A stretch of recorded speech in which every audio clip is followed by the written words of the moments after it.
WTCN TV, Channel 11, Minneapolis. WTCN TV is owned and operated by WTCN TV Gannett Company, Incorporated. WTCN TV's entire broadcast schedule is a copyrighted original compilation work.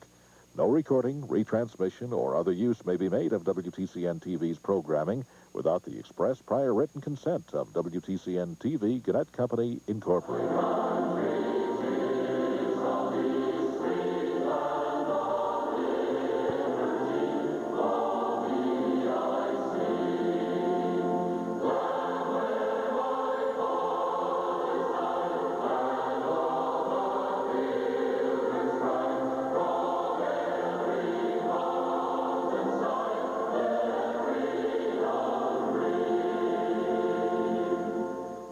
Here is Inspiration for Living, supplied by one of the several religious denominations. Inspiration for Living represents the religious diversity of the community that supports the strong and healthy continuance of the ideals of the American society. The following message is an example of the presentation provided as a public service by the television industry and WTCN TV Gannett Company, Incorporated, to serve spiritual concerns. Now, Inspiration for Living.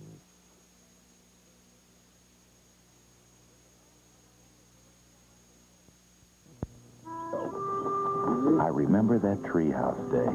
It seems like a dream, but it really happened. Yep, that's it. Beautiful. Well, come on up, Mom. Okay. Yeah, let's go. I was so excited. I wanted us to live up there all day. I asked Dad if he had the time, and I'll never forget his answer. Time? I've got as much as anybody. I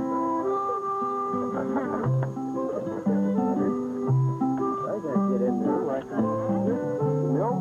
I sat in it. I know. Where you put it?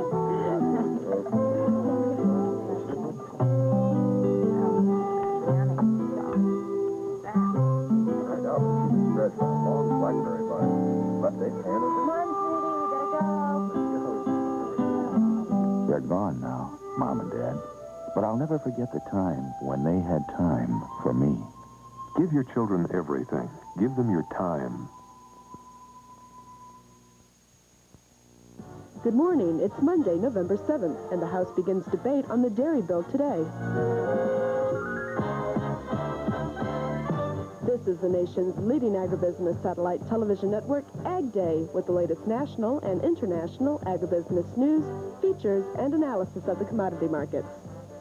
Good morning. Welcome to Ag Day on this Monday morning. I'm Bob Jenkins, and we're bringing you Ag Day from a slightly different environment this morning. We hope you enjoy the new surroundings as much as we do. Wayne remains on assignment in Rome, Italy, but I'm here to bring you up to date on the latest agribusiness news. The long-debated dairy compromise bill has been given an hour of the House's time today. We'll have more on that story in just a moment. For many years, farmers have been plowing their soybean fields each fall, but researchers say it doesn't help yields and is actually a wasted operation. Fall plowing also contributes to erosion problems, and we'll have a report on that. And from Ag Day's Weather Central, we'll have the day's forecast. Good morning. This morning on Ag Day Weather, we're going to take a look at the upper air forecast that'll carry us through much of this week, see if there's any cold air in store for the nation. Join us. Now details on this morning's top story. The House is scheduled to begin debate on the dairy bill today. A rule was approved last Friday that will allow 1 hour of general debate on the measure and consideration of several amendments.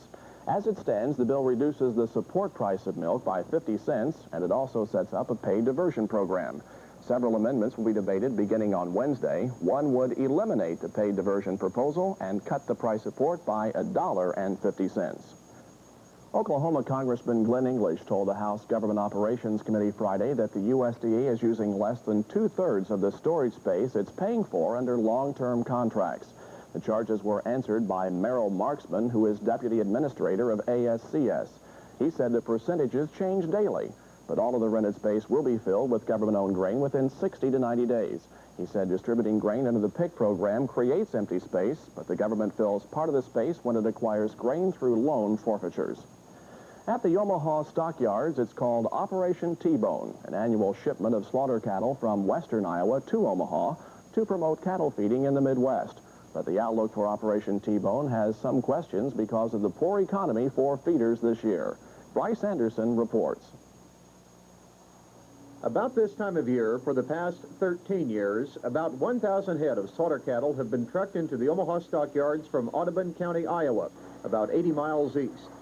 The project, Operation T-Bone, is a promotion for cattle feeders in Audubon County. The cattle receive a slightly